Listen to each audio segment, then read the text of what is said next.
Hello guys! Welcome sa ating YouTube channel.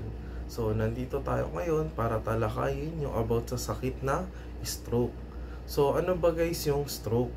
So, yung stroke guys, ito yung may interruption sa blood supply sa ating brain.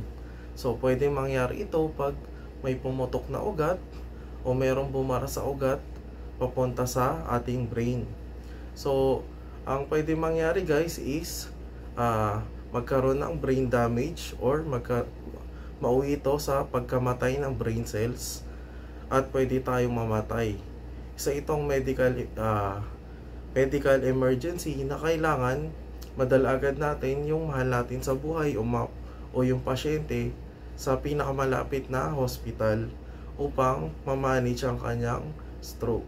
So ano ba guys yung mga pwede natin gawin upang malaman kung yung kapamilya natin or mahal natin sa buhay na-stroke na pala? So kadalasan may kita natin yung mga mahal natin sa buhay nagko-complain na masakit yung ulo. Pag itong masakit na ulo na to hindi na nawawala, kahit uminom siya ng Biogesic or paracetamol, so magsuspect na tayo na masama pakiramdam niya, sobrang sakit ng ulo, hindi pa rin nawawala, na pwedeng na-stroke na siya. So, pwede nating alamin guys, tanongin siya kung yung vision niya ba is okay pa rin or yung isang mata niya or yung both eyes niya is nagdidilim na yung paningin niya or nagkakaroon ng loss of vision. O tanongin din natin kung naduduling na ba siya or obserbahan natin kung yung mata niya straight pa. Tapos guys, so tingnan natin yung ano niya, yung paglalakad niya guys, kung yung paglalakad niya is normal pa. Usually mga na-stroke kasi guys, so nawawala yung balance nila. Tapos pag naglakad sila, drag nila yung isang paa nila, parang binubuhat na nila yung isang paa nila. Yung isa lang talaga yun nakakalakad na maayos, yung isa parang kinakaladkad na lang. Tapos guys, pataasin din natin yung kamay nila.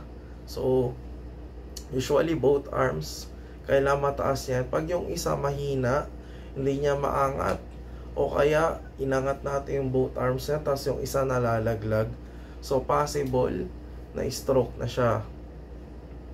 Tapos ano guys, yung pagsasalita niya, kausapin natin siya, tapos pag napansin nyo po na slurred na yung speech niya, so yun, positive yun guys na pwedeng na-stroke na yung kapamilya natin or mahal natin sa buhay.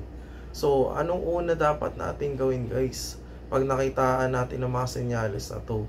So unang-unang gagawin guys talaga is dalhin siya sa ER para ma-manage agad yung stroke na nangyari sa kanya.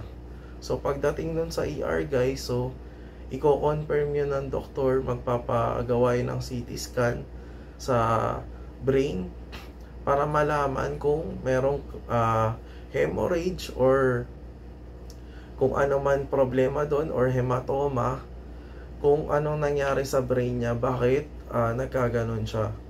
So usually pag na-CT scan na yan, yun, doon mako-confirm na stroke nga yung pasyente. So, dun sa ER naman, i-manage nila yung pasyente.